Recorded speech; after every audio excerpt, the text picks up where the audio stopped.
Seattle music has been a strong influence for other popular culture and music. Seattle is the hearth of grunge music similar to New York's hip-hop and South's country.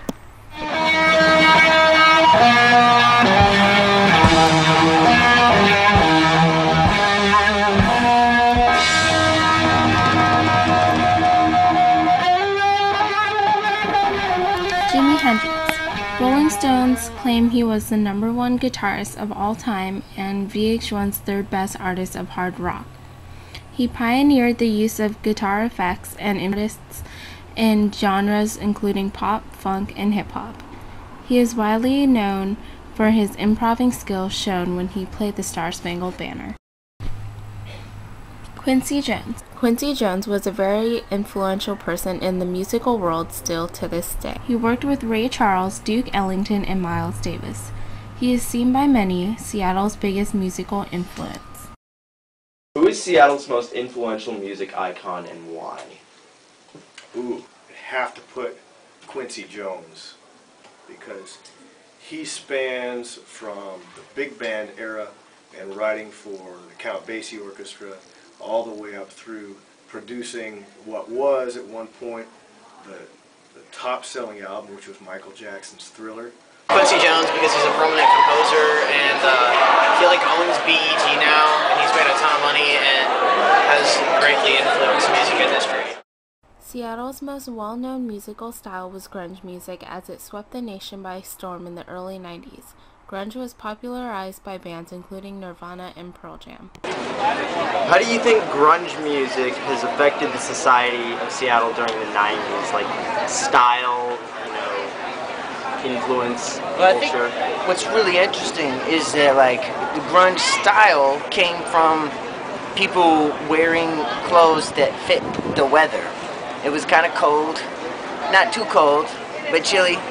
And what was cheap, what you could find at Things the like thrift flannels. store. Yeah, like flannels and cut off jean shorts, whatever. And then what's interesting to see that style get used somewhere, say like in the South. If people are really into grunge music and they start wearing flannels and things. In the South, it doesn't make any sense. And then you see stores like Abercrombie and Fitch or The Gap. They started putting out clothes that were kind of like designer grunge, which kind of defeated the whole purpose. It wasn't even started as a fashion movement. That's just happened to be what they're wearing. So it's kind of funny.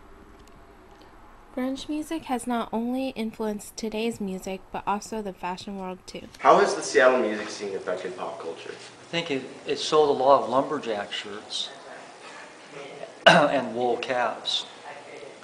I think it helped launch those big black boots everyone wore for a long time, and it sort of brought back ripped up clothing. So it kind of influenced the style. I think it influenced fashion to some extent. Nirvana won the Best Alternative Music Video Award with Smells Like Teen Spirit in 1992 at the MTV Music Awards. Their second album, Nevermind, brought alternative rock mainstream and grabbed a spot on Rolling Stone magazine 500 Greatest Albums of All Time. Their song Smells Like Teen Spirit knocked Michael Jackson out of the #1 Billboard spot. Pearl Jam. They outsold Nirvana and has become America's most popular American rock band of the decade. They inspired bands like Silverchair, Puddle of Mud, and The Strokes, and are still prominent in today's music. Who would you say is Seattle's most influential music icon and why? Music icon? Well, it has to be a group, so I would say Pearl Jam because they raised the bar on the garage bands and all the bands that come out of nowhere to become famous and to set the bar on that whole music scene. Seattle's musical influence is prominent in today's society as seen through the works of Jimi Hendrix, Quincy Jones, and Nirvana, who are just a few of Seattle's musical icons throughout the decades.